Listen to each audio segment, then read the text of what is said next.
cadre du 25e anniversaire de Lemaire Distribution, participez à la grande chasse au trésor organisée par Impact FM pour trouver les super cadeaux que nous avons cachés dans toute la région.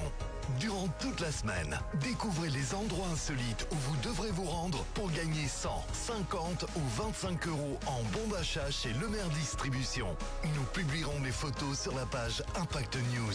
Et les 3 premiers à retrouver ces endroits remporteront les cadeaux. Bonne chance à tous. Impact FM, l'inforégion avec Olivier Tomezzoli. 24 nouvelles caméras de surveillance commandées via la zone de police pour couvrir le centre de Malmedy et renforcer l'ancien système devenu un petit peu trop vieux. Un premier dictionnaire du français au wallon, le doigt au Royal Club Wallon pour permettre de perpétuer le wallon auprès des plus jeunes notamment. Du cyclisme et du foot au menu du journal également ce matin. Mercredi 8 octobre, le développement des titres de l'info de l'arrondissement. Présentation Olivier Tomezzoli.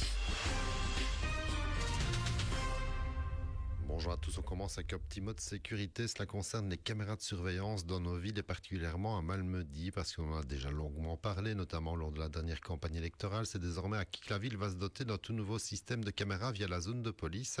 24 caméras à 19 endroits différents qui seront directement gérées par la police. Elles seront installées aux endroits sensibles, le parc de la cathédrale, la place Albert Ier, mais aussi aux axes d'entrée de la ville pour lire notamment les plaques d'immatriculation.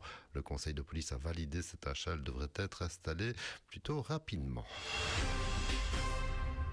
Sur les routes, attention, nouveau gros chantier qui va débuter demain sur la nationale qui relie Sarre à Francorchamps, précisément entre Baronnet et l'entrée de Sarre, entre la sortie d'autoroute de Francorchamps et l'entrée pour simplifier.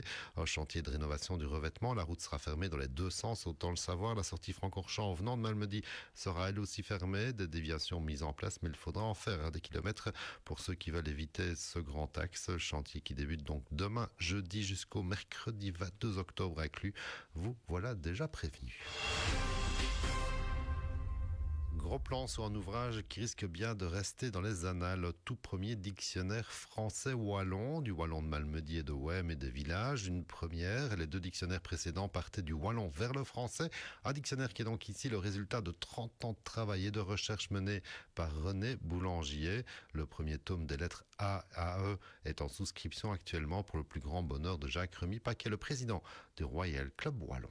On parle de moins en moins le wallon et on nous demande de plus en plus, à partir de mots français, de traduire le wallon. Effectivement, comme vous le disiez, nous avons 2 dictionnaires qui ont été écrits il y a 200 ans et à 100 ans, mais plutôt des lexiques.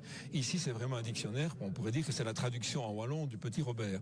À la fois, il y a les mots, mais il y a aussi toutes les expressions que René Boulangier Sedagne, qui est la coordinatrice et l'autrice finalement de cet ouvrage, même si elle a travaillé avec beaucoup de témoins, c'est elle qui en a assuré vraiment tout le travail et toute la pérennité.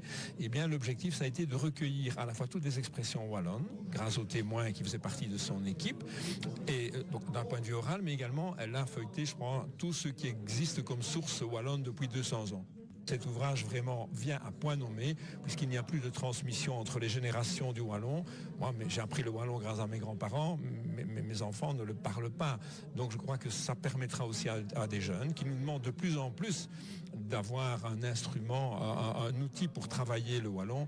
Et un dictionnaire qui permet donc à tous, à partir du français, de trouver le bon mot, la bonne orthographe, le bon sens aussi de sa traduction en wallon, de quoi relancer le travail de fond pour perpétuer justement le wallon dans la région.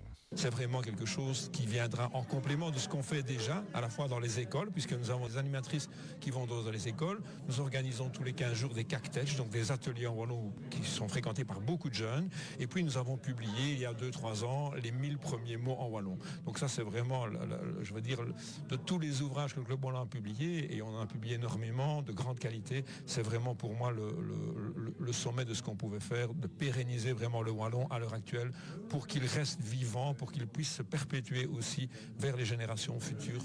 Le wallon est une langue vraiment savoureuse, et le fait de posséder des dictionnaires, à travers un mot, on peut passer pendant une demi-heure à regarder toutes les expressions, à la fois de wallon malmédien, mais aussi de wallon wemrais, et ceux des villages dont dans Val-Thierry-Mont, puisque on a vraiment étoffé au maximum, je vais dire, ce dictionnaire qui est la traduction de tout ce qu'on peut avoir dit, écrit en wallon de la Wallonie malmédienne depuis 200 ans.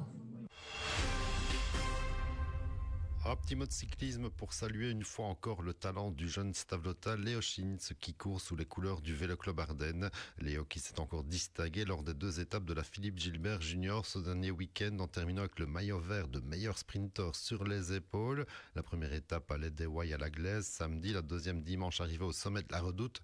Un nouveau beau podium dans cette course de niveau UCI pour le coureur de Stavelot qui est à suivre assurément par tous les amoureux de la petite reine. Et enfin, petit mot de football aussi, on connaît la date de la rencontre entre Juprel et Ster-Francorchamps, rencontre du 21 septembre qui avait été arrêtée par l'arbitre après une grosse blessure, après une petite heure de jeu. L'Ester la menait alors au score. La date, ce sera donc jeudi prochain, le 16 octobre, à Juprel, toujours évidemment, et rencontre en intégralité à rejouer. L'info continue sur notre page Facebook Impact